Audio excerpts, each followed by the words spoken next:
Haryana YouTuber ஜோதி மல்ஹோத்ரா மீது பாகிஸ்தானுக்கு உளவு பார்த்ததாக தற்போது வழக்கு பதியப்பட்டுள்ளது. பாகிஸ்தானுக்கு உளவு பார்த்ததாக பதியப்பட்ட வழக்கில் மேலும் 6 பேரிடம் தற்போது விசாரணை நடந்து கொண்டு வருகிறது. இதுகுறித்த கூடுதல் விவரங்களை வழங்குவதற்காக செய்தியாளர் கிரண் இணைப்பில் உள்ளார். வணக்கம் கிரண், தற்பொழுது 6 பேரிடம் விசாரணை நடைபெற்று வருகிறது. இதுகுறித்த விவரங்களை பதிவு செய்யலாம். வணக்கம் அஸ்வினி. ஹரியானா மாநிலத்தைச் சேர்ந்த யூடியூபர் ஜோதி மல்ஹோத்ரா மீது பாகிஸ்தான் உளவு அமைப்பான ISIக்காக உளவு பார்த்ததாக குற்றச்சாட்டு எழுந்துள்ளது. தற்போது இதன் மீது வழக்கு பதிவு செய்யப்பட்டுள்ளது. இவர் சமூக வலைதளங்கள் மூலமாக இந்திய ராணுவ தளங்களின் முக்கியமான தகவல்களை பாகிஸ்தானுக்கு அனுப்பியதாக இசார் துணை காவல் கண்காணிப்பாளர் கமல்ஜித் தெரிவித்துள்ளார். மேலும் ஜோதி மல்ஹோத்ரா 4 முறை பாகிஸ்தானுக்கு பயணம் செய்ததை இந்திய பாதுகாப்பு அமைப்புகள் கண்டறிந்து உறுதி செய்துள்ளது. இதனைத் தொடர்ந்து அவர் மீது கண்காணிப்பு வைத்த நிலையில் தற்போது அவர் 5 நாள் காவலில் எடுக்கப்பட்டுள்ளார்.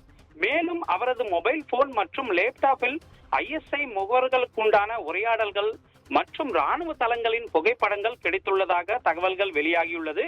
மேலும் ஜோதி மல்ஹோத்ரா தெலுங்கு மாநிலங்களிலும் பயணித்ததாக ஒரு வீடியோ மூலம் இது தெரியவந்துள்ளது. கடந்த 2023ஆம் ஆண்டில் சிக்கந்தராபாத் ரயில் நிலையத்தில் நடைபெற்ற வந்தே பாரத் ரயில் தொடக்க விழாவில் பாஜக எம்பிகளான பண்டி சஞ்சய், கிஷன் ரெட்டி மற்றும் அப்போதைய ஆளுநர் தமிழிசை சவுந்தரராஜன் ஆகியோர் பங்கேற்ற போது ஜோதி மல்ஹோத்ரா பரபரப்பை ஏற்படுத்தியதாக தகவல் வெளியாகியுள்ளது. இந்த சம்பவம் அவரது செயல்பாடுகள் மீதான சந்தேகங்களை மேலும் தூண்டியுள்ளது என்றே கூறலாம்.